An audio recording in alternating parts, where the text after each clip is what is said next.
Then it has a satanic history, and here is my PG warning. So for the next 10 minutes, I'm going to be a little more graphic, but still, I'm okay with my 6-year-old being in here. I'm just letting you know and that you can be prepared to walk out if that is necessary. First of all, it has a satanic history in its name. Now, it was instituted by the Roman Catholic Church because November 1st is what they call All Saints' Day. October 31st was called Hallowed Eve or Hallowed Evening, and they actually made it a special time for you to pray for the dead. Now, let me bring out something here. In fact, as I grew up, my mother had a close friend who was Roman Catholic, and whenever I was in the car with Maxine and we're driving somewhere and we passed a seminary, she crossed herself and she said a prayer for the dead in the cemetery. Folks, don't waste your breath. You can't help them. And as it is appointed unto man once to die, and after this, the judgment. You can't pray for those folks because they're either with Jesus and don't need your prayers, or they're in the lake of fire, or they're in hell waiting on the lake of fire, and nothing will do them any good. The Mormons will go get baptized for them. By the way, some people say I'm not supposed to have an opinion about a man's qualifications to be president based on the fact he's a Mormon. Well, I'm sorry, but if a man goes to a church that believed until 1958 that there was a race of people that lived on the moon and dressed like Quakers and were 9 feet tall, and he hasn't repudiated that, I think there's a problem. If the man believes in a book called the Book of Mormon, and they've never dug up one single shovel of dirt that proves any of the cities in that book ever existed, I think he's got a problem. If he says the book is inerrant, but the book itself says that it's fallible, I think he's got a problem. I don't want his button on my nuclear missiles. Let's just put it that way. Because he doesn't have a good sense of reality. Okay, I'm sorry for that. That's a free trip, no extra charge. I'm going to see which slide I'm actually on now. Okay. So it started out as a Roman Catholic holiday, but it was a prayer for the dead. That's not scriptural. But it was a holiday long before the Catholics got a hold of it. It was called Samhain. It looks like Samhain. It's pronounced Samhain. It is the second highest day of the satanic or witchcraft calendar. May 1st, May Day, that's the most sacred day for witches. This is the second most sacred day. And it was a day in which they call forth the evil spirits to come forward and work on the hearts and minds of the living. It's activities under the Druids. And, this phrase, trick or treat, it doesn't mean give me candy. It's not where it came from. The Druid priest would go to a home, say 400 AD and actually 400 BC even. They would go to a home and they would knock on the door of that home and say trick or treat, and you were supposed to bring out a young virgin to give them as a sacrifice. And if you didn't do so, they would put a hex on you, and whether through real satanic power or through psychology, I don't know, but somebody usually died. But if you gave them that virgin, you never saw her again. You'll have to read the online notes to find out what happened to her, because I'm not going to tell you. Okay? So this is what trick or treat meant. Now, if you actually did that and you gave up that young girl, they would then take a carved out pumpkin and they would put a candle in it.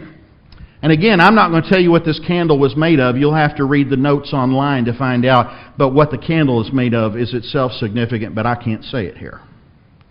They would put this candle on there to burn and scare away the evil spirits from your house. And when you saw a jack-o'-lantern burning on someone's porch, you knew that they'd given up one of their virgins to the Druid priest. My, isn't that a charming activity to carve out a pumpkin? Under witchcraft, the witches will get together inside a circle that has a pentagram in it, and they'll call forth the evil spirits down as close as Malakoff, Texas, on Highway 175.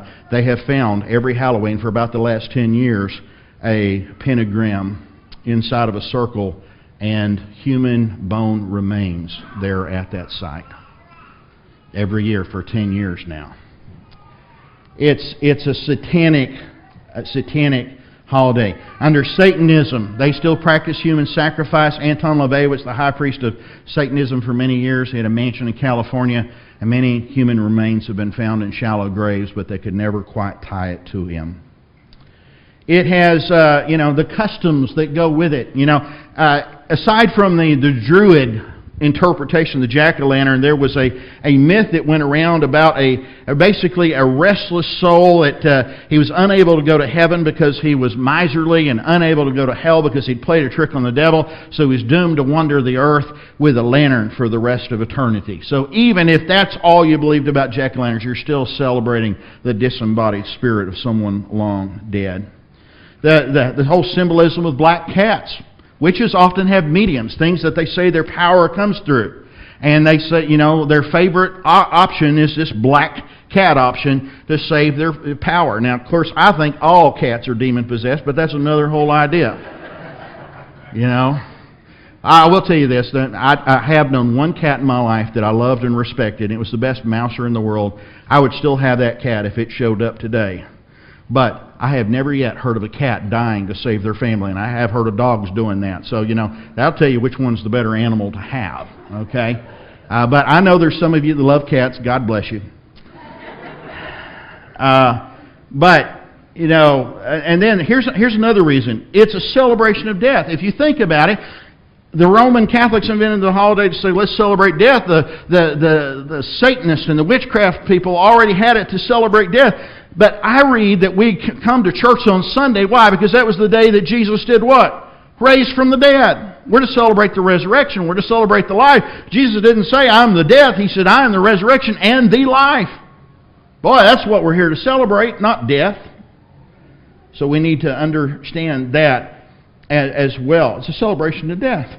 It's also very often associated with violence. Statistically speaking, October 31st has more violence than any other day on the calendar as a rule. It doesn't mean you can't have any more violent, November 13th, one particular year. But if you go back over the last 100 years of history, you want to see the day that tends to have more violence than any others. It's going to be October 31st. It's also one of the higher death rates, that one. And the Center for Disease Control says more people are poisoned on October 31st than any other day of the year. And here's something I think we need to be sensitive to. And quite frankly, we need to think about not just Halloween here, but TV, those Twilight movies that come on. It desensitizes our children to evil. Evil's more easily tolerated. You see it, and the amazing thing is, you see it and you think, well, it's not real, and people become desensitized to the fact that there is real evil and real evil spirits. I have seen demon-possessed people in person. I can tell you it's real. And there's a palpable sense of evil in the air when you're around someone who's demon-possessed. And they didn't like me too well either. But you need to know this is real. But when we see it and we think it's fiction, then we don't think there's consequences to it. It desensitizes our children